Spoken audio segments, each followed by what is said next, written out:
What's up? It's your girl, Lil More, and this is the Lil More Show, the podcast. Welcome back. Y'all good? Yes. It's a new day. Bitch got on some new clothes, don't know how to act. And I know you're wondering, like, well, where's Skeet at? Because, you know, Skeet is a comedian, and ever since he's, like, been posting on Instagram and doing photo shoots, he ain't been here. His career done took off, so now I gotta find new guests and co-hosts to help me out with the show so we don't go down damn hill. Nah, but with that being said, anytime I call certain people, when I go on my real phone, when I call certain people, that means I'm calling in my reinforcement, my ammo, my people who make the world jump to make that shit go round. I hollered at my homie Fred. You're like, well, who the damn hell is Fred sitting up here in a green suit? I say he got on Gucci's. This is a man. You on Forbes yet? Nah. I'm just kind of. I think you there, but you're wondering like, who is Fred? Does anybody know who Fred is? Before I tell y'all, y'all gonna be like, get the fuck out of here. Y'all know who Fred is? I'm gonna let y'all. Fred, tell them who you are. I'm the founder and CEO of Mediatakeout.com. Did you know that? So all these years, what's crazy is that when I first met him, they was like, yeah, so, matter of fact, how did we first meet? I don't even remember. We probably wrote some story about you or something. Marriage renewal, the babies, the thing. I done been all around the family. So we're family now, but it's crazy. I'm still trying to think who introduced us. I think it might have been one of those times where I wrote a story about you, and then you you pulled up on me, and I was probably so. I'm known to pull up. I know you are. So yeah. I mean, but then we fixed it out. We worked it out, and then we actually became friends. I got to know you and your husband. She's coming to my wedding. I mean, of all the people in the entertainment industry, and I know a lot of people in there, Mo is like one of the most real people. I mean, you all know that. She'll let you know whatever you do to your face, but she's also a great-hearted person. And so I've always been like, Mo, if there's ever anything that you're doing, I'd love to be a part of it. I'd love to help you out in any way that I can. And when you called me up and you were like, I got this podcast, I want you to come on, I was like, yes, obviously I will come on. Yeah. And I see it. It's a beautiful stage. It's a great-looking audience. I mean, it's great to be here. So thanks for inviting me. Thanks for joining us today. A lot of people automatically assume when you see Media Takeout or a blog, they always think that those are ran by bitter Black women, especially when it's geared towards the urban community. And Media Takeout, what is it known as? The #1 urban news site? Or yeah, we're the #1 urban news site. Because you're not a blog, you're actually we're a news organization. We have reporters, like Black TMZ. Yeah. If you look at our staff or our company, it looks a lot like TMZ. We've got a news desk. We've got people over there. I'm kind of like the Black Harvey standing up and. Because you're a lawyer too. I'm a lawyer, right? See? So there's a lot of similarities between us. When people are like, I'm gonna sue Media Takeout, you ain't suing shit. He's a lawyer. Like that's what I be trying to say. People, the funny part of it all. Go put that out there, Mo. I'm not trying to. It's gonna get hot if you say that. But no, it is. The block do be hot, but at the end of the day, you have a job to do, and that's what I respect about you. Is because a lot of people who run these blog sites, they have. It seems like personal vendettas, or they're vindictive, or they're angry, or they pick on certain artists. But one thing I know about y'all is y'all stay current. But I also notice that.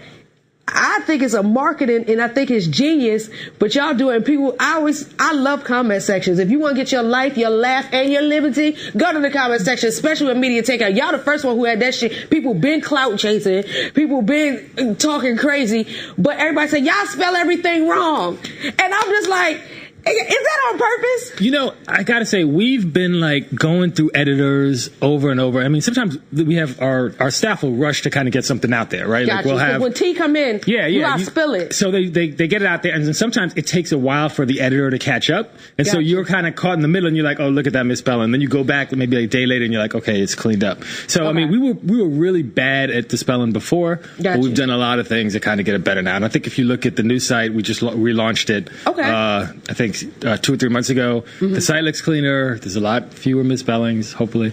And I think everything just looks a lot more clean and professional. How did Media Takeout get started? Because, listen, everybody got tea, and with social media being the #1 marketing tool, how do you keep on and manage to stay ahead of the game? Because it seems like when y'all first came out, it was just y'all world star, like that had that real hardcore, oh my God, like where did they get this information from? But real rap, half the damn information y'all get is either from the person they self or from their team. Right. I mean, you got to think about it, right? Everybody ain't peaking all the time. We started 11 years ago. And 11? Right. So 11 years ago, it was a completely different market. I mean, when you think about it, then there weren't that many places where gossip was even being told, right? Especially for black people. For black people. The only people that were doing it was Wendy Williams. Right. Who else? There was like a couple of other radio DJs around. There's like Miss Jones did it, but right. a lot of people were getting fired for it. But y'all sustained. But that was kind of it, right? Because whenever you did gossip, there was no real benefit to it. So like if you were at a radio station and you did gossip, you were kind of like the pariah of the radio station. Or the hater. Yeah, well, people didn't really like you because they were like, hey, we really want all these celebrities to come to the radio station to give positive interviews. Yeah. And here we got this one person on the interview messing it up and hating on everybody. But now it's a complete opposite. Ain't that crazy? Right? Yeah. So when we were able to come in, it wasn't even like the door was completely wide open because nobody was out there doing it. Because anyone that did it was kind of becoming a pariah if you worked at a radio station. And if you didn't, the internet was just so new, people didn't really even know how to use it and get it out there. So when we came out there with this model of putting that black celebrity news online, it just kind of took off. There weren't a lot of us doing it, and it was a lot easier. Now, obviously, it's... So your first start, like, what made you say, this is what I'm going to do? Like, from going to... You went to Harvard? No, I went to Columbia. I was supposed to go there, but when it happened was no. So, like, your first story, do you remember what your first story was? And were you the first writer, or was you just like, did somebody have a vision, bring it to you, and you brought it to fruition? In the beginning, it wasn't even really about writing articles. It was really more so just kind of writing headlines and links. If you look at like a site like the Drudge Report, it really was more like that. We weren't even really writing articles. But then someone dropped an article, and it was a friend of mine that just gave me an article, and they were like, hey, listen, I got this tea. You got to run with this. And so I was like, wow, because it was outside of the business model. Like, what am I going to do with this? No one was really doing, the full blown kind of putting it in print and writing it out there. Right in there. And so I was like, I took the chance. I was like, this is something that I know is true. This is something that I think a lot of people want to know about. And so we wrote about it. And I think the time it was about a gospel artist, Hezekiah Walker, was going through a divorce. And we wrote about his divorce and some of the details of his divorce. And this is before it came out. Church people, that's where the biggest... And that's what it was. Messiest gospel is in the church. Right, and that was the thing. You want some tea. But the thing about it that was so crazy is, like, they gave me that tea, and it was just kind of like a weird, like, crazy thing. You remember who sent it in? I can't even remember. It was so long. It was like 11 years ago. But it was somebody that I knew. It was like a personal relationship that I knew that was like, that gave it to me. And it was just like one of those odd... There was no reason for them to do it. Did they tell everything? Because let me tell you what I heard. What she did? They said that Monique, like, she was like, they kicked out the church. They threw the chair out. They was like, you're not the first lady. No, like, they said it was wow. That was allegedly. Like, the way she found out that their marriage was over, she went to church one day and the first lady's seat wasn't there anymore. Like, they literally escorted her out. The entire situation was real messy. There was like allegations of cheating and stuff like that. So it was all kinds of craziness, right? Yeah, they said it was allegations of cheating, but it was deeper than that. Yeah, I know. I remember. Yeah. So, but the thing that was crazy about it is, like, when and this is how we really blew up. Like, someone gave me that story like in like December, and I've been sitting on it and kind of like wondering what I was going to do. You prayed about it? Because when you church team, it's real touchy. Don't you be talking about my bishop. Well, the thing is, I knew it was true, right? So it's like, if it was something that was like, oh, maybe there's something on it or not, but this was like 100% confirmed. Like, there was had photos and screenshots. I'm not gonna get into it because I don't want to like explain like how. Yeah, you just don't want to be a snitch. There was somebody out there. This was like 100% true. It was something that was known, and it was something that like a lot of people were like, "Yo, you got to get this out." It wasn't even like. Did you call people to verify? Was you like, I knew once I got this, that means go? But no, we called, we verified, we had people. People were like, "Go with this, like, please, we need you." It wasn't even like we're gonna try and put somebody on blast. It was like, please, this needs to be done here. Do it, right? So. And when we published a story, and it just so happened, it was like the night, we did it the morning of the Grammys. The Grammys were like the night before, and he had like a surprise performance on the Grammys and came out and started singing with Mariah Carey at the Grammys. So it was like everybody, his name was already on everybody's mouth. Y'all perfect time. And then we hit him the next Monday. And it wasn't, that was just like total. That's God's plan. Yeah. We weren't even thinking about it, and it just happened. Like, he had this great big moment, and then boom, like a lot of the stuff just hit him right after that. Do you ever get backlash for that? Who do they write? Do they email you? Well, they'll email like, us man, or our lawyers, or I mean, we have You a team. have a of people. lawyer? Oh yeah, we got everything. You trust somebody else? Yeah, I mean, listen, I'm involved in, when you're running a company, I mean, like you're running your company. And I don't trust nobody. Right. You can have lawyers, but you be making sure that you're involved and you understand what's going on, what they're doing, and make sure that you're. What does this mean? Right. So I'm always involved in it, and I do have a legal background, so I understand a lot of that stuff. But if there is any backlash, it usually comes from like lawyers, or maybe it comes to like. What they write and say, cease and desist? Yeah, sometimes they'll do that. Sometimes it's... How do you get that overridden? Well, so a lot of times it's like a typical like lawyer trick, right? Like you... Think about it. If you were telling the truth, if you are a news publication, which we are, and you're telling the truth, that's an absolute defense to any kind of legal claim like defamation or libel or whatever. Well, you have to say allegedly, right? Well, yeah, but sometimes you don't even have to say allegedly if it's true, right? Like if somebody did something and you reporting on something that they did, they can't come back and sue you and say. But what if they say, no, that's from your vantage point? Like how? Because it's real. Back then, y'all would release stuff and people, oh, that's not true. Now, people. I know you've seen the shift. Now you have to say allegedly because people that know that's not what happened. And we'll talk about a lot of stories because I want your input on everything. Oh, yeah. Like, do you ever be like, are these motherfuckers ever going to get their shit together? Sometimes I look at stories and I'm like, they doing this for publicity.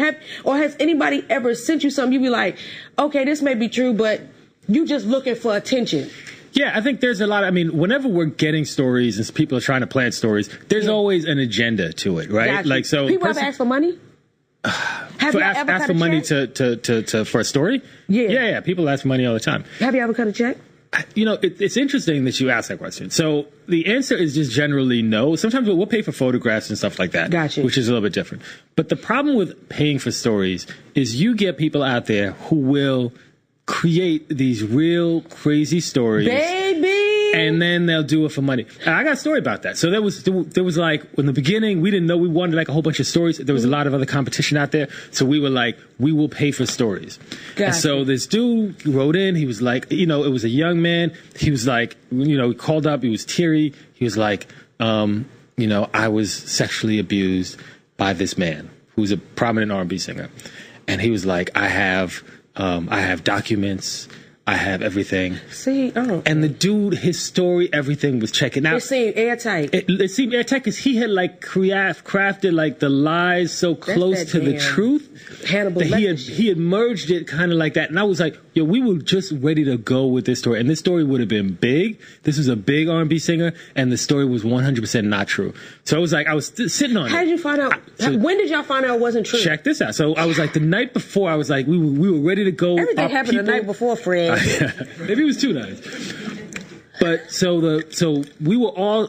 I was ready to go. I had our like top lead writer read the full story about it. We had pictures on. We had it ready to go. All you do is like hit a button and it was gonna get set. And so like I have like friends in other publications. Gotcha. So I had a buddy of mine who worked over at the National Enquirer, and I was just talking to him. Just so happened to be talking to him about something else. And I was like, yeah, well, we got this big story that we're gonna go. He was like, yo, we have this. You're in New York. We have this lie detector dude. If you want, we can, I could let you use him and you could use it for this guy. And it'll just, if anything, it'll just make your story even stronger. You could be like, any pass a lie detector test. Ooh. And he's available for tomorrow. What is going on? Right. He was like, he's available tomorrow. So you could bring your guy in there. He could do the lie detector test. And then it's not even going to really mess up your schedule. Get a day later. So I called up my dude. I was like, hey, look, great news. We can get the lie detector test in.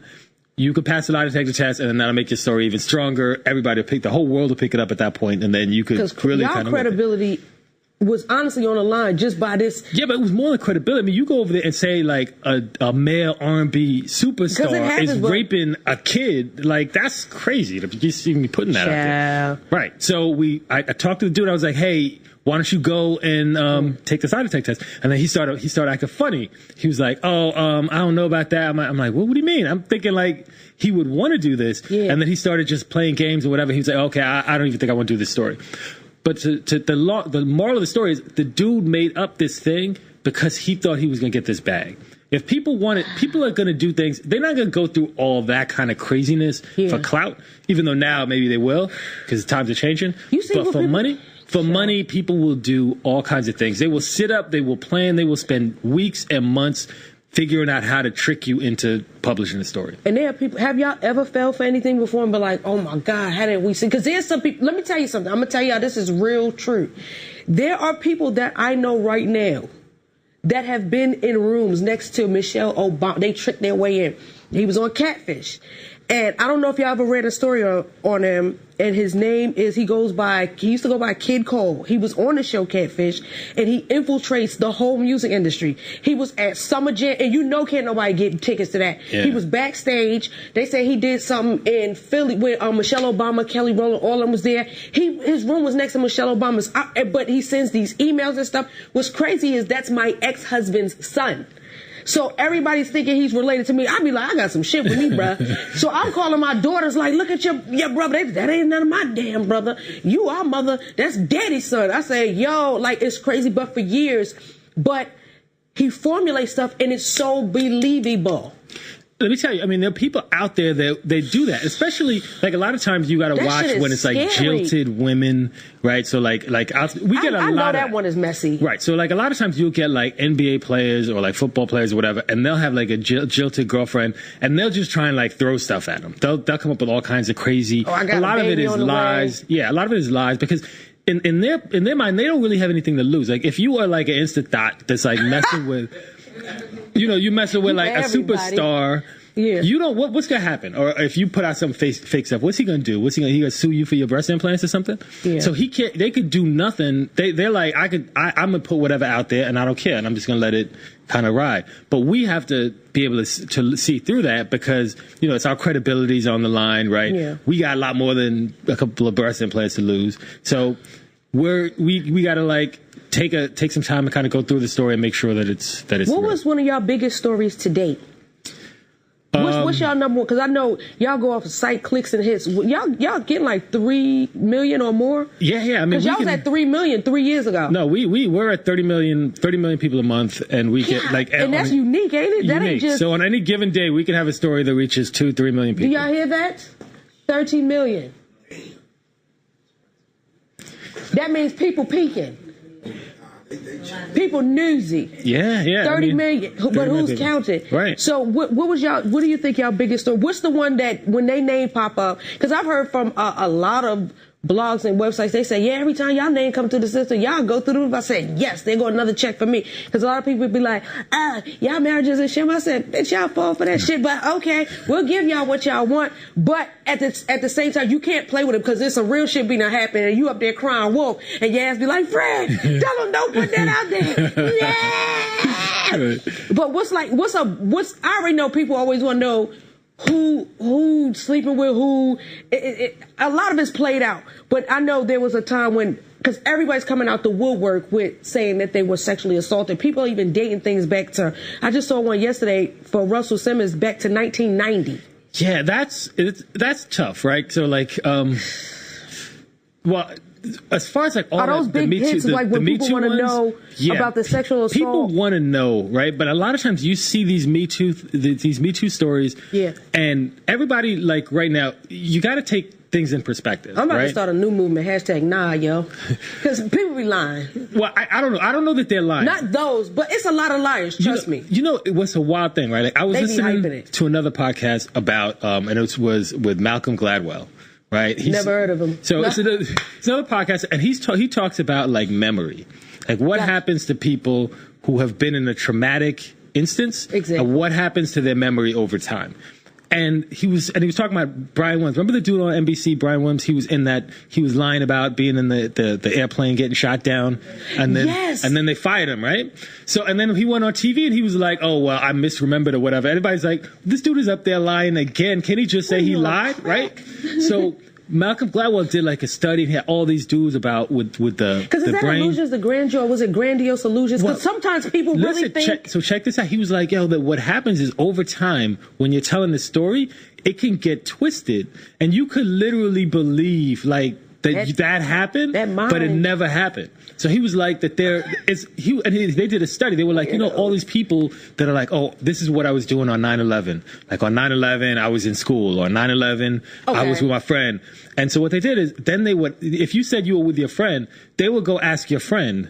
what happened. And they found out that it was almost never the same story. Just people's minds just over time, like your memory just changes and then it just turns into something else. So I'm not even saying that these women are necessarily lying. I'm not even saying Russell Simmons did it or not. I'm saying that when you start taking things that happened 20 and 30 years ago. Smash so many niggas in between. That's what I mean. What happened 20, 30 years ago, and you trying to take what Russell Simmons said and you realize that his memory is probably skewed and then the woman's memory is probably skewed. It's hard to ever get to the truth of these situations. So it's just a tough place for everybody to be. It's almost like you versus me. It's him.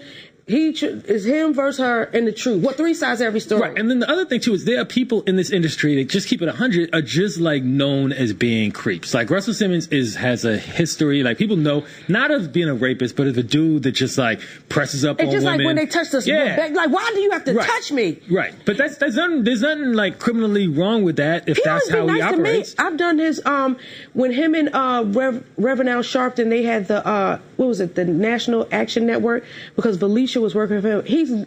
What's crazy is that he's never come off creepish to me. Right. But maybe it's because honestly, I think people are creeps. Like people know who to creep out. That's what I mean. People know who to pull up on. Right. Like I don't give off that. Like you could just pull up on me. And what's crazy, I might not give that off, but I might be just as thotty as the next one. But you won't know that. Right. So it's just all about what you accept, what you answer to, and stuff like that. And it just feels that like. Do you think, because just changing from there were people, you wasn't allowed to talk crazy about Russell Simmons and them back in the day.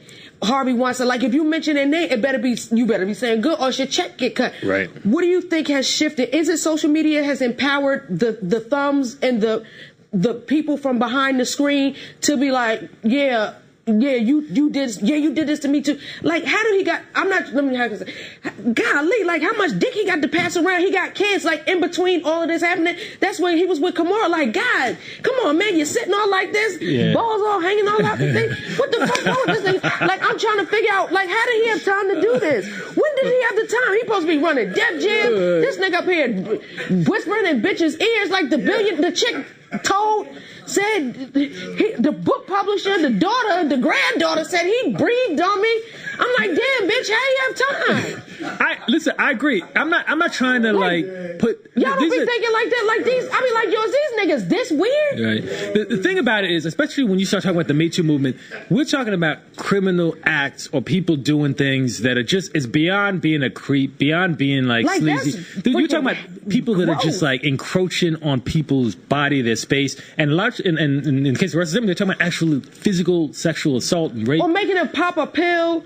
Yeah. Did it make you feel a sort of way when you saw the Bill Cosby stuff? See, because the Bill Cosby stuff is even worse. America's dad. Like the Bill Cosby stuff is even worse because you talking about stuff that were like 50 years ago.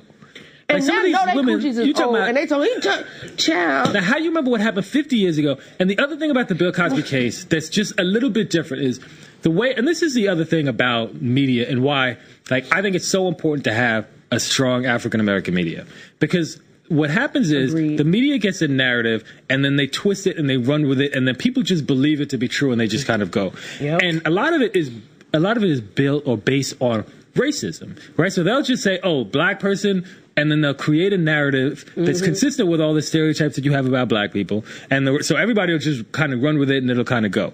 And so you have to have a strong African American media to counteract that. So just to tell you just the general gist of the Bill Cosby story. If you or I were to tell our friend about what happened, you'd say Bill Cosby was out there dropping roofies on these women and then they were going to sleep. He might right? have been a rapper. But that's what I'm saying. That's the story that everybody told. Yeah. That's not true.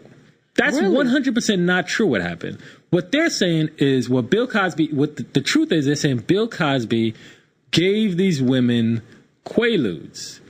And then they got into some kind of a stupor and then they went to sleep. Now, why is that distinction so important? That's almost like necrophilia. Quaaludes in the 70s, when these dudes was doing it, that was like Molly or like weed. Okay. Like when you went out to the club, you took Quaaludes. Yeah. When you invited a woman over to the crib, you brought Quaaludes. Like it wasn't like something crazy like that this dude had to sneak to you and be like, okay, let me see. If the dude had it, you were like, okay, let's get it popping. Like that's just what we did. Especially in LA. Right. Especially in the industry. Right. So let's just keep that in perspective. So when they talking about Bill Cosby drugging these women, Bill Cosby had drugs at his house, and we don't know if these women took it willingly. And a lot of these women that we're saying that he drugged them took it willingly. They said, yes, give me these Quaaludes, because that was what it was at that time. Yeah. So that's what I'm saying. Like, so now that you understand that, and once you see it from that prism, then the whole story just starts looking a little weird, because it's not clear that he really was drugging these women. And then you don't know, a lot of times people taking drugs or drunk, and then they wake up with somebody and they don't know where it was. Does that mean that somebody drugged you and did that, or did you both get drunk and kind of go too far, or what exactly is that situation? So I think with Bill Cosby, it's a lot more complicated. And then, like I said, you're talking about stuff that happened 50 years ago. 50 years ago. He was married to Camille. It's just like, wow. Just certain things people do. I guess, I don't know, maybe there was a time he didn't realize who he was or whatever was going through his mind. But that was, honestly, if 50 years ago he was doing this, that whole Cosby era actually, where everybody thought he's America's dad, we want to be like the Cosby Show. I want to have that close-knit family, because he brought you through the motions, which honestly made us fall in love with him. And now his whole legacy is down the drain. They take everything back, because it's just like, man, this whole time you was frauding. And that is true, though. I think that Bill Cosby, like, that hurts. It does. I mean, for all of us that kind of saw Bill Cosby as kind of this character, he was the dad that honestly everybody wanted. The kids ain't never getting no whoopings. Like, it was just like, oh my God, he could talk to them. And they have money, right? Like, yes, a doctor and a lawyer. I know. See, that was like everybody. Matter of fact, just even if they ain't had no job, the fact to have a 2-parent household, that's, people used to call my family the fake ass Cosbys. They was like, I mean, nobody else don't got a dad. So when my dad would pick us up from school, I literally used to hide, because I was like, Dad, why do you have to come get us from school? Nobody else has a dad. I'd be like, wait, what do you mean? I actually argued with my mother one time, because I was just like, why do you have to be with Dad? Nobody. I literally used to think that the fact that I had a mom and dad in the house was an issue, a problem. Man. Because people in school made me feel bad, like, your daddy coming up here in suits and his military uniform, like, just really drawing on him. And I'm like, but now I realize, because I saw the positive role models, and I saw the Cosbys, and they called us the fake ass Cosby. But now I look back, I'm like, I'm glad my dad was not that monster. So you mean to tell me this man captured all of our hearts to go fuck some bitch with the money that he made off his show? Like, you drawn. Yeah, well, I mean, the thing about Bill Cosby is he certainly was not a perfect man, right? Like, let's assume that. I can see if he smoked a little. I would rather him have been be like, yo, y'all ain't know that nigga used to sniff wild coke.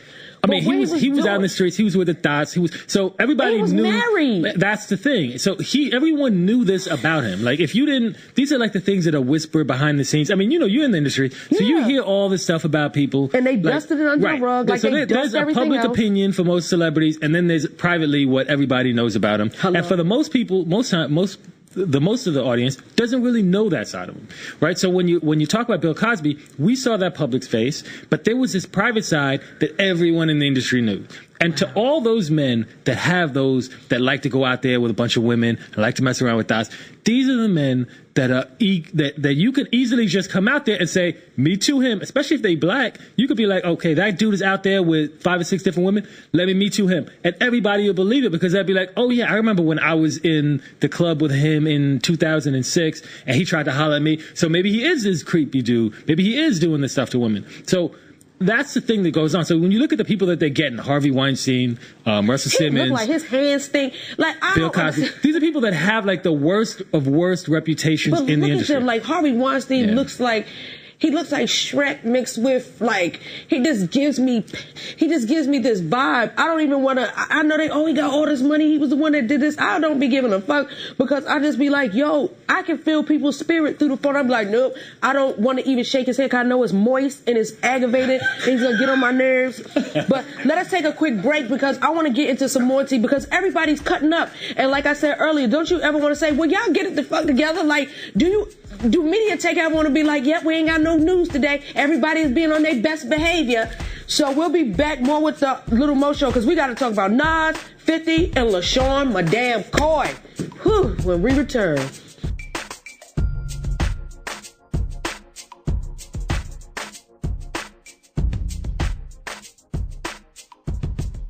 Ooh, child, I just got to fan myself. It's so hot up in here. Welcome back to the Lil More Show. I'm your host, Lil More. And give yourself a round of applause for getting all this tea. Child, I I knew this was going to be one of my favorites to have Fred with me. Do you just want to be known as the guy that owns Media Takeout? Just give a list of your titles, because you're a husband, a father, and then there's... Yeah, so I'm a husband, been married for 11 Get years. It right. I know, right? Yeah. I think it's 11 years. I have 3 kids. I know that for sure. Because they're triplets, right? Yeah, so the I have cutest kids ever. They be dancing for them, because they big. They probably taller than me now. Yeah, 7 years old. I mean, time flies, right? Dang. So, and that's another thing, right? I need to play that number, 777. Whew. Anyway. So, you start this company. I started this company 11 years ago, and I was, in my mid-20s, I think, or 30s. But what was you doing before that? So before that, I went to law school and business school. Okay. And I graduated. And at the time I was going to school, it was like the .com era. So everybody thought that they were going to be this .com billionaire. Yeah. I thought I was going to be one. So I went out and kind of tried my luck joined a startup, telecommunications startup, and it didn't work. The economy turned around, and I essentially lost everything that I had in there. I was young enough so I didn't really have anything to lose. Okay. But so I had to kind of put my tail between my legs, and then I went to Wall Street and worked as a lawyer there for 3 years. Damn. And that was time to kind of reflect on all the mistakes that I made as a young entrepreneur. On Wall Especially Street? as a young, well, yeah, right. Ain't that crazy? You go to Wall Street, it's good to fall down and go and land on Wall Street. Yeah. But I mean, at the time, I thought that was impossible. I thought that there was no way that I wasn't going to come out there and be the next Bill Gates or Mark Zuckerberg or whoever. Yeah. Because I didn't know. And I was making a lot of really bad mistakes. And part of that was just youth. And part of that was being like, and I find that, now that I've been around for a little while and I'm a lot more successful, and I've been investing in companies, I see a lot of young African-American entrepreneurs. It's just really missing certain pieces. That's what I was going to ask you. What do you think is missing? Because with social media, everybody thinks, okay, as soon as I put it out there, it's going to go viral and then I'm going to blow up. And I'm just like, no, it doesn't work like that. You're 11 years in. It didn't happen overnight. When did you know that Media Takeout was there had to have been a point where you're like, oh my God, I ain't on Wall Street no more. Lord, what I'm going to do? Yeah, well, the thing about Media Takeout is it was like I was working with a number of businesses, and they took a long time to kind of ramp up and really get big. Media Takeout was a little bit different. Within 6 months in, I knew it was going to be big, right? I had an idea that it was big before. You came in with the name? Yeah. Dope. So, but the 6 months in, I knew it was coming in. It was making money. It was growing. It was popping in the streets. So it was clear to me and everyone else that this was going to be something. Whereas I think most businesses that you start, it really takes a long time to go. Yeah, they say 5 years to really get it. Yeah, it usually takes 5 years to even break even, right? You losing money for the first 5 years, and then you just start making money. So Media Takeout, luckily, is one of those businesses that isn't like that. And that's why I think you see a lot of our people that go on the internet because it's kind of easy, right? You don't really need anything more than just kind of a good makeup game and a clever Instagram name, and then you can go out there and turn yourself into a big money maker. That's what I'm saying. How did y'all? I know I asked you, how did y'all sustain with so many things changing? But how did y'all manage to stand out? Because I know a lot of urban sites have closed it. I haven't. Is Nicole Bitchy? I remember I come from the Sandra Wills, Nicole Bitchy. Yeah. What else is out back there? It was so many things, but Media Takeout is still popping, but there's a lot of things come and go. That's the thing. I mean, in the end, and I believe this just in life, if you really are putting in the hard work and you have the talent around you, over time, talent shows, right? Gotcha. you can call us competitors for a year or two, but where are we going to be 3 years from now, or 4 years from now, or 5 years from now? And that's what, that's the kind of thing that I try and instill in everybody that's in the team, right? That's, look, we're not trying to just win the day. We're trying to win the long term, for the long term. So we're trying to kind of create good habits, build a rapport with our audience, kind of, make sure that we understand what's really going on. Gotcha. And, and this is, I think, a big difference between us and I think a lot of other people. We really are about our audience, right? We are really here to serve our audience. It doesn't matter what I think. It doesn't matter who my favorite artist is. It doesn't matter who any of the favorite artists. It doesn't matter who are my friends or anyone else. we are reporting on people that the audience cares about. Mm-hmm. And sometimes, I mean, there have been reports that really have broke my heart. That's what I was about to ask. So then you're just like, oh my God, like. Yeah, I mean, like, they're childhood idols that you see, and you're just like, damn. Man, that nigga on crack. Yeah. Oh, wow. Like, I don't want to have to put this out. Yeah. But they go, and they don't listen to me. They put it out, and they just like, let it go. Well, and that's how you have to be in this industry. I'm glad you said that. Speaking of putting out. Does anybody ever heard of the name DJ Nabs? You know who DJ Nabs is? A well-known DJ. Well, who did he DJ for? I remember. He was from Atlanta? He was from Atlanta. I think he did stuff for like the East Side Boys. At one time. So he was from the down south circle. That's why I remember him from Brad and stuff. But I'm going to just, because how would the title read? I know that's what is going to capture a lot of people. DJ Nabs left his wife for what they said is an Insta-thought. Her name is Jessica Santos. And Santos didn't come home one night, and he got kind of like, where you at? Nas was in town, Nasty Nas, Escobar, now he is Nostradamus, Nasir Jones, everybody's baby daddy, was creeping with this man left his wife for a thought. The thought left him for Nas, but that's not even his chick for real. Right. I mean, that story was interesting because remember, think about it. How would y'all title it so to make everybody like, oh, I want to know? I'm not even sure how we did it, but it was that story had a lot of interesting angles. So when we're thinking about how to do a title movie, right? We're trying to think about how to do a title. We're thinking about everybody's just kind of tells you what happened, Nas right? Is nasty. Right. Nabbing, nasty Nas is nabbing, nabs. Mo, that wasn't even the most interesting part, right? Like, the story is that this guy named DJ Nabs, Nas was basically banging out his girl, right? So that was a story, and that's interesting, I guess. But the more interesting part to the whole thing was that it was Nabs who went to the publication to tell him. I want to speak my truth. Yeah, he wrote Nas a letter. The dude went to he put himself up, and he basically my girl. Though. Yeah, how crazy do you look? You leave your wife, and now you have to. He wrote her apology. That's what they said. But like, if Nas is smashing your chick, right? Mm-hmm. You need to just let it be. I mean? That's what I mean. You need to just charge her to the game. You know what I mean, and move on. Yes. Right. But not you. How was it, sis? Dude went to the New York Post, page 6. It was like, page 6. I want to put my girlfriend on blast. She was cheating on me. Like, you look crazy doing that. And look real crazy. Like, for us, the title would probably be something that captures that. Like, this dude is out here looking crazy. And Nas is smashing his girl. He's out here looking like some kind of. But Nas not even checking it up. Like, Nas don't care. Like, Nas might not even remember, right? Like, Nas probably running through so many thoughts. He probably like, which thought was that? Yeah. But they said she's kind of famous. I guess I've never heard of she. Like, I don't even know who she. But the karma that he got for leaving his wife who did nothing. And that's the thing too, though. You know, that wife is loving that story. The wife is looking at it right now. I told you. He is looking real bad. Right. She doing all of this in space. She is having a good day. That was one of her best days, seeing that. She living her best life. Yep. Because that's remember when, what's that show with the man, Maury, when they tell you that's not your baby, how to be dancing and doing all that? I bet you she danced. Baby, I would have texted him all types like, that's what you get, bitch. I told you she was dirty. And I would have been all loud talking like, I told your ass. I would have been like, y'all see it? Y'all see it? I would have been all ghetto and ratchet with it, and I wouldn't care. So the next story, when I heard about it, I was just like, wow, 50. Because I love me some 50. Known him for over 20 years. Yeah, because we both started out in Queens.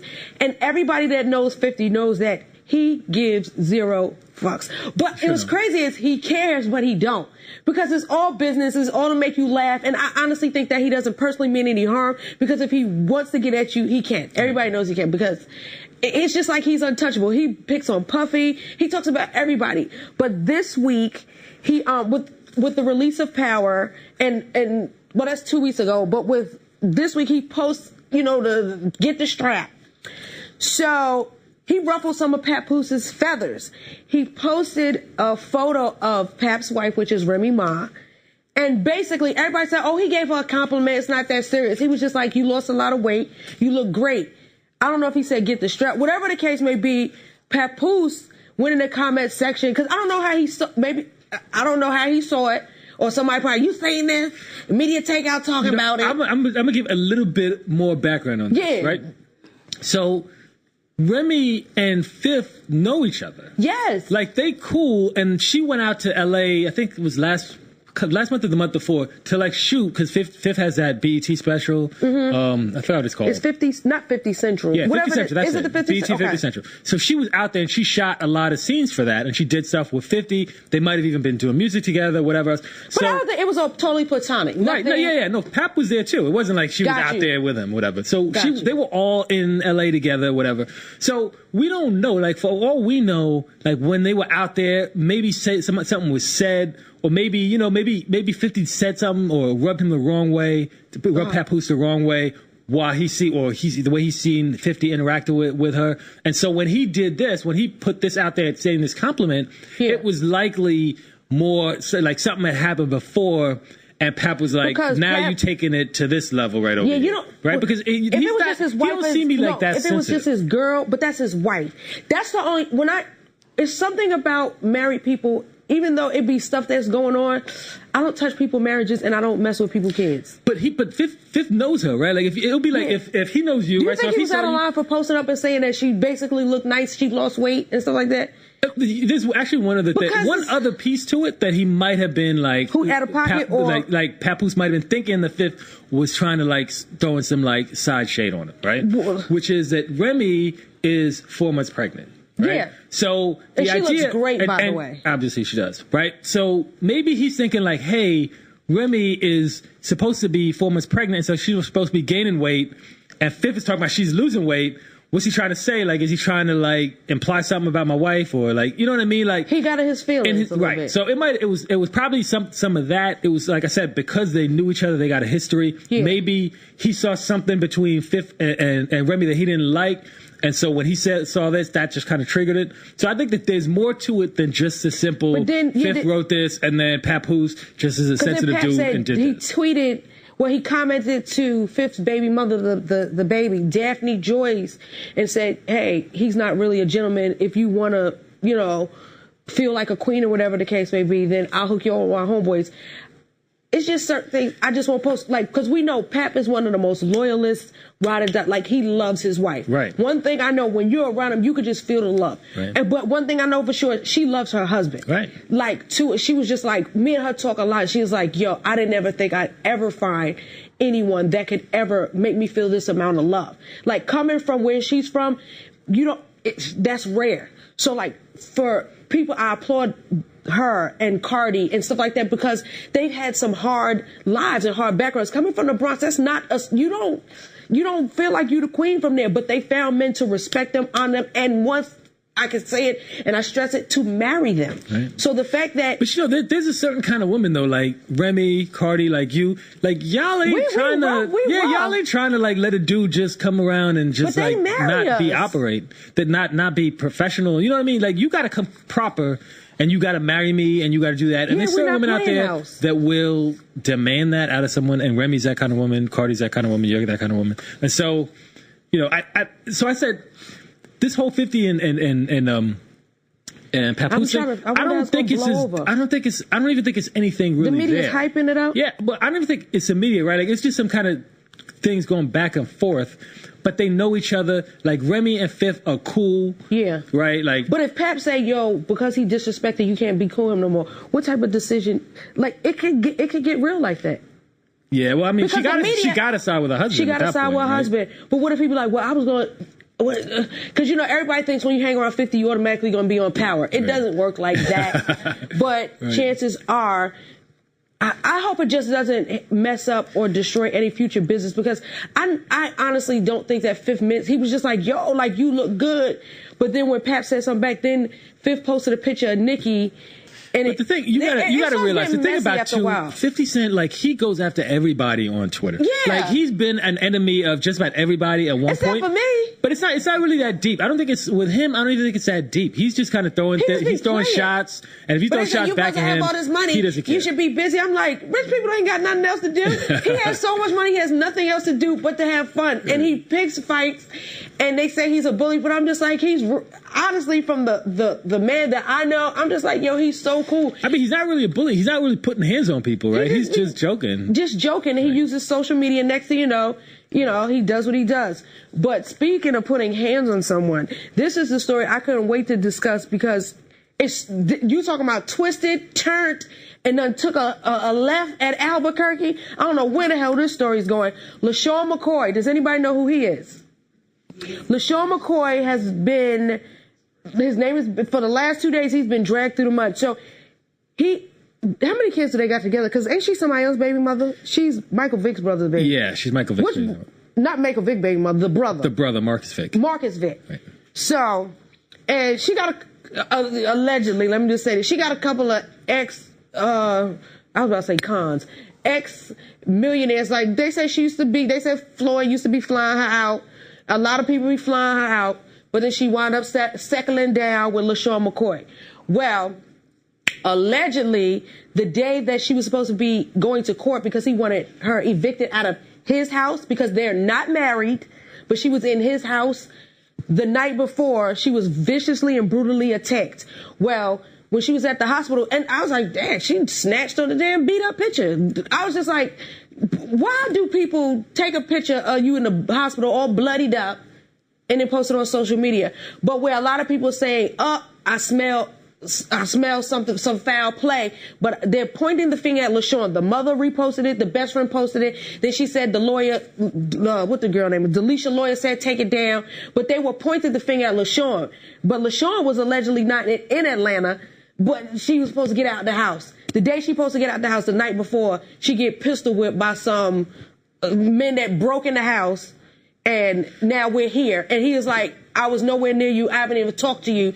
So a lot of people that I saw in the comment section, because comment sections are the best investigators. They don't crack the XXX Tentacion murder. They will crack a case within seconds. But instead of letting the police do their job, they done cracked the case and they said, LaShawn didn't do that. This is a thin line between love and hate situation. You did that to yourself because you ain't had nowhere to go. You should have just went to your mama house. And the fact that the mother hashtagged and added, I believe they added y'all, all the blogs and everybody else, and say he's an animal. They say he beat the son for peeing in the bed. They got to flip the mattress so many goddamn times. They said this shit, that he beat the dog till the kidney fell out. I'm like, the dog? Mo, the dog? You are so right. I mean, this whole story. It's everywhere. That story does not make any sense for a number of reasons. At all. They fucked up. Right. They messed it up because think about it. Like, if the story is that Delicia was in some home in Atlanta and then a bunch of men came in and attacked her and beat her, right? Like, let's say that happened, right? If that happened to you or me, like, we would just be like, police, I want you to find these men, whatever else. Like, she went on social media that day immediately and started blaming this dude. You know what I mean? Like, but it wasn't her. It was the best friend. Well, that said, I'm sick of this. You're an animal. You're a disgrace. You should be kicked out the NFL. Whoever it is should not, like, that's not your first response when you got attacked by some random person. Your first response is find out what's going on, get yourself to a safe place, find out how these people know me. Get them kids to a safe place. That's what I mean. You're not thinking about blaming some dude that you stayed in his house or whatever else. Like, they automatically put two and two together and just started blaming this dude and start talking about him beating dogs and start like and kids. Yeah. How do you get from you being attacked to this dude beating up a dog? And they said, we never liked you. That's not the way your thought process works. Like, that sounds like they just wanted to kind of get this dude, and this whole, that whole alleged home invasion might be just some kind of like setup. Because even that story, like, and her lawyer is suggesting that LaShawn McCoy had it done, may have had something to do with that home invasion, with those guys coming in. Do you think he would really want his home invaded? You were going to court the next day. Like, if he had lost in court and then set these niggas in, then I'd have been like, all right. But you didn't even lose. You didn't even shoot your shot. You didn't even shoot your shot yet. And now you're putting the dudes in there. You brought the goons in. I don't believe it. And on top of that, he is an NFL player. He's one of the top NFL players right now. He's at kind of like the twilight of his career. Yes. He's getting his big money right now. You really think that he's thinking about that like that? Like, he could just keep it in there, whatever, cut off the lights, whatever you got to do. He wanted her and just out. go get, I'm sure he did, No, but I'm saying, is he really trying to like throw his life away for Did they that? say they cut off, like, it was no water? It was like that's nothing. What I mean. Like, that's he how cut you everything do it. off and they was just like, yo, you got to go. That's exactly how you do it. And he was doing it. See what I mean? Like, the dude was doing it properly. You take it to court, cut off the lights. You know what I mean? So he was doing it right. Why couldn't they just remove her from the premises? Why was she staying there? Well, there's like a whole eviction process. In Atlanta, Georgia's different? Georgia is cool. Like, Texas is cool. You get somebody at your house real quick. But if you in New York, it's crazy. Or in Philly, because if they get mail there, you will never get them out your crib. Like, if somebody is in your crib, you have to burn that bitch down damn near. Basically, I mean, if it had happened in New York, I'd have believed it a little bit more. But in Georgia, you could get people out your crib if they're not paying rent and they're not, I'm really trying to figure out why. When it comes to stuff like that, like, look at Ray Rice's career. He's done. A lot of this stuff happens, and people don't understand. Don't you know you look suspicious? There are so many similar stories to this because people say, oh, no, not this. We just got over this situation and this and that. And they immediately point the finger, and usually they'll side with the acute. They'll usually go take the girl's side and be like, yeah, why could you do this? But people have really been like, something don't feel right. And usually they was like, I smell fish in the water. It's like that Me Too that I was saying. Like, if you're like Me Too was saying, like, if you're a dude that's out there like being with a lot of women, it's easy for a woman to be like, oh, this dude raped me or this dude sexually assaulted me. And it's you kind of say, yeah, I see him with a lot of dudes, a lot of women. Maybe he is that kind of guy like that. Yeah. And if you're a football player and your job is to run hard and smash into people. Concussion. Yeah. And if you're a woman and you say, oh, he beat me, like, everybody's like, oh, yeah, we believe it. Look how big this dude is. I see how violently he runs on the court. Yes, I believe he beat you. Right? Like, without any evidence, without anything. Like, no type of video, just a picture of her in a hospital. I'm like, who took the picture? Like, why do y'all do that? Why do people get on social media and cry? I've seen people, the baby just pop out, and I'm like, y'all not gonna risk that motherfucker off before he's here? Like, are you kidding me? Think about the picture. Is that? The picture, if you look carefully, the picture had a filter on it. So you looking. I was wondering, is it my fault? I kept on cleaning it. I'm just like, why? Yeah. So what is it? Do they want attention? What do people want? I think she had an agenda, right? Like, because number two, if let's assume that this whole thing was plotted by her. I don't know that it was, but let's assume that it was for a second. Yeah, that's what they think about it, right? Like, if after they did this to her, she really don't have anything. She don't have her man because he ain't there anymore. She don't have the place, right? Because she done got attacked in that place. She's not trying to go back there. Yeah. She lost it all, right? So at that point, she's just lashing out. She's like, okay, let me take this dude down too. With me. You know what I mean? Like, so allegedly, I'm not saying that that's what she would do, but I'm just saying, like, that's the kind of thought process that's there. So but from my standpoint, if she really did get attacked, right? Why, if you believe that LaShawn McCoy is the kind of man that whoops your ass, that is willing to send goons in to break into your crib and get you, you know what I mean? You need to get away from this dude. Yes. He don't really owe you anything anyway, right? Like, you in his house, you've been living in his house for a couple of months. You probably weren't paying any rent. All right. Yeah. Like, what do you really want from this dude at this point? Right? Like, you should want to be away from this dude. You should want to be like, I want no win. I would get far away from it. But they say, you know what? People are, they are so used to. She posted something, people reposted it, and they said, they always, oh, look at that caption. She was crying out for help 2 days before, when she said, do you know how many people have to forcibly smile to get on social media to post a picture? You don't have to post shit. Well, the other thing too is, according to LaShawn McCoy, you don't have to. According to LaShawn McCoy, he hasn't seen this woman in months, and that's right? Everybody has vouched for him, because I be seeing him out, and I haven't seen them together in a long time. That's what I'm saying. So, but she left before, and she was posting stuff about him, some crazy stuff about him early on. She was talking about, I caught him cheating with an escort, with a hooker. Yeah, but he wasn't even with her. But then she went back. What is it? My homie posted this one day, and I was just like, that's a real. So he said, y'all don't really want these niggas, and it's not that y'all don't even want them to be with somebody else. Y'all just want a dad. That's deep. So many people are getting into relationships. They don't like the person. They don't love themselves enough to leave them. But because that missing father, that absentee thing, and it's not like, oh, my daddy ain't never, but he bought me some Jordan. It's not what you buy. these women, and I'm not saying this is her per se, but there are a lot of women, and that's why I don't suffer from it. And that's why I'll leave in a minute. Soon as it don't agree with my spirit, fuck what I feel like that day. Everybody gets on somebody's nerves at some point. But if it don't agree with my spirit, I got to go. Because once that spirit is destroyed, I don't care. That bitch is foreign. She look good. Bitch, that's a demon. Because you sitting up here, because now that shit travels down to your children. You're right. And you're infecting and you're infesting and you're daggone destroying a whole generation, because then they think, oh, my daddy did it, so I'm going to do it. So because she had nobody saying, you don't have to take this, you don't have to do this, you don't have to post on social media. Bitch, you can fast. You can fast from dick. You can fast from niggas. You can fast from abuse. You can get away from, you can rid yourself of, because you're so immune to it. You've become your own problem. You're right. I mean, and remember too, this isn't just about a dude cheating on her. According to her, he been whooping on her. You know what I mean? So word is they've been rumbling in that house. Right. Because I'm telling you, as ratchet and as loud and as slick as my mouth is, knock on wood, I ain't never been hit. Cause I shoot back, but at the end of the day, I'm just like, these chicks be, if you can't fight, go fuck your own nigga. There's some bitch. Nobody. This nigga whooping your ass for all of us.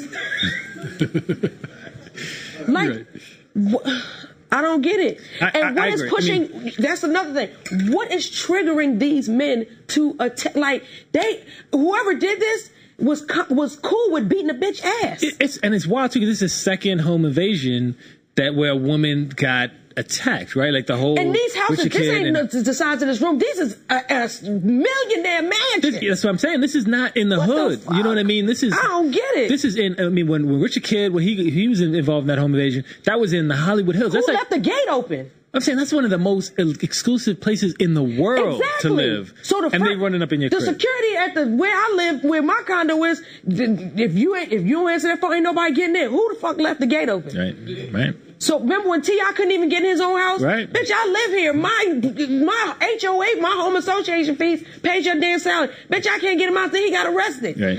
Why? Who let their ass in? And why she ain't got no damn cameras in that house? I mean, she well, probably because the electricity was cut off. Oh, yeah, that's true.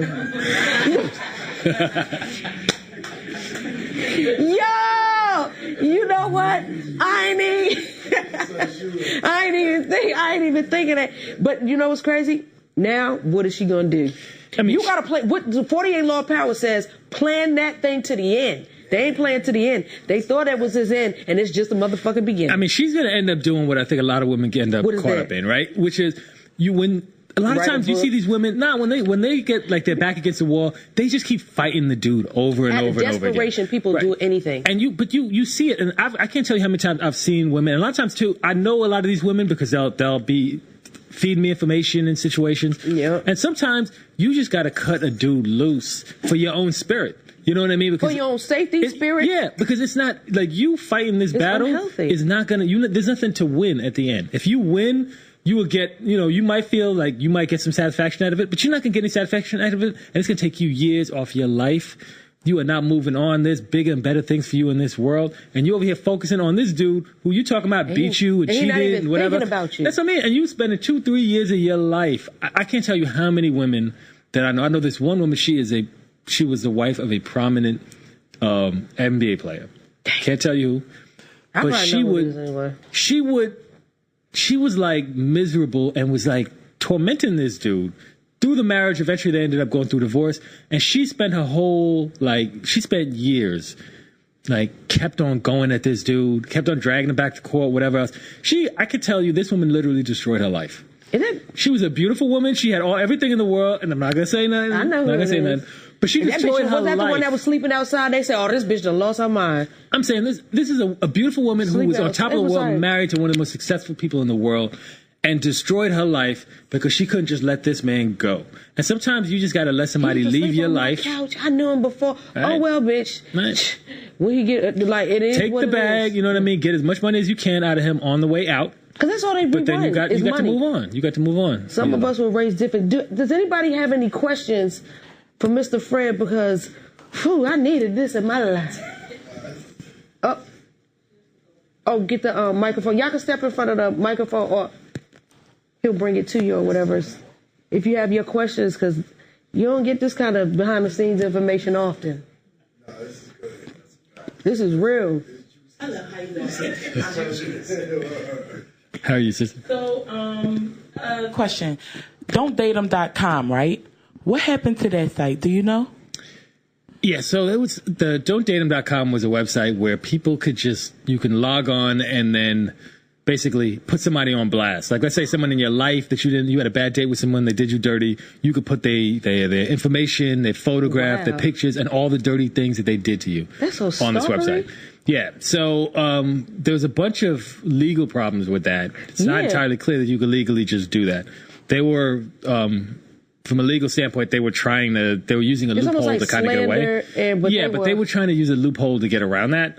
Freedom of speech. Yeah, well, something like that. But it didn't work, and so the website they got caught up in a lot of legal battles. And I think it's still up right now, but because of the kind of bad press and all the legal battles, it's not as prominent as it used to be. Oh, okay. I think that site was beneficial. No, it's beneficial. Like, say you're dating a guy, and all he do is, and that night he stole out your wallet, and then you can't find him no more. On Don'tDate'em.com, you put his picture up. You say he hang at this club.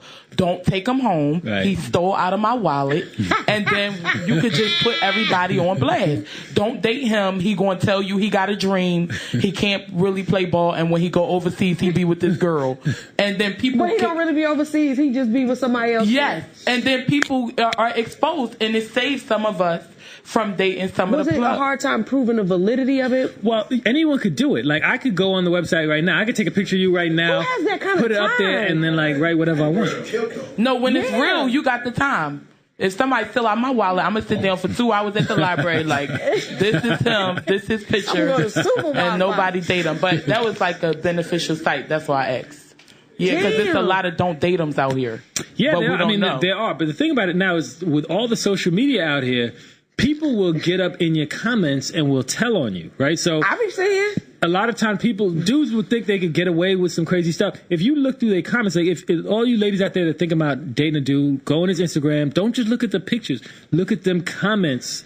You might see some stuff in there, and they might tell you some stuff about your man. People be telling too much. People be ratting.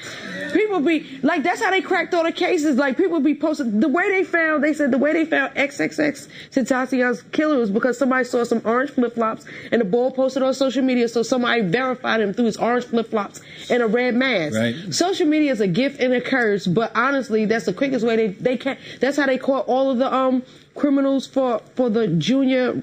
Up in the Bronx, that situation. I mean, think about it too. Remember, there was a time when if you were out in the streets and doing stuff, you really didn't want your picture anywhere. Everybody be like this. Yeah, you didn't want your photo. You didn't want anything because they knew that once they could get your photo, they could put you in a lineup. They could do a lot of stuff with you. Yeah. But nowadays, everybody's got their social media. Everybody's trying to get this clout. Like, it's not just good enough to have this street clout. Damn. You got to have this social media clout. Well, what do they get from that? What do you get from clout chasing? That's what this is the world that we live in. We live in a world where it's like you can have money, you can have fame. Like, fame is a weird thing, right? Like, fame used to mean price to it too. But fame used to mean like I do something that a lot of people like to see. So I'm a great singer, I'm a great actress, or whatever. That was a famous person.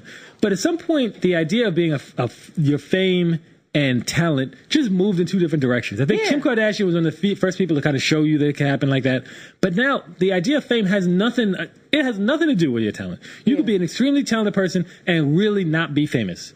Yeah. You could be selling thousands and thousands of records, have people out there that are going to your concerts, and not be famous. And you could be a person who farts on Instagram and have 10 million followers. Or you could do the shiggy dance, and then it blows up overnight, and then everybody. That dude actually has some talent. No, that's the homie. Like, he was supposed to be here, and then he blew up, and then now he all booked. He put a booking info on his butt, started making T-shirts, and I'm just like, that. It literally can happen overnight. Right. But I guess to sustain it is what's really that's the thing too, right? Like, if you can get famous, right? But if you don't have, like, with you're out there touring, you're performing, you're whatever. So people always see you out there. But what if you're not touring? What do you have to do to keep people in your mind? You have to continually go out there and do crazy things on the internet. Because if you're not doing crazy things, that's what your job is. Ain't that crazy? The crazy your job is to go out there and do some crazy stuff on the internet. It's to take pictures with famous people. It's to say crazy things. It's to be interesting. Bro, we working. They be like, you don't even know him, nigga. Yo, the internet is undefeated. That's crazy. Yo, it's wild out there. Right. What was one of the some of the craziest things you just like? Was there ever one time you be like, you know what, this is some bullshit, I give up? Like, what's the craziest thing you've ever in your life seen on the internet and be like, this is some bullshit?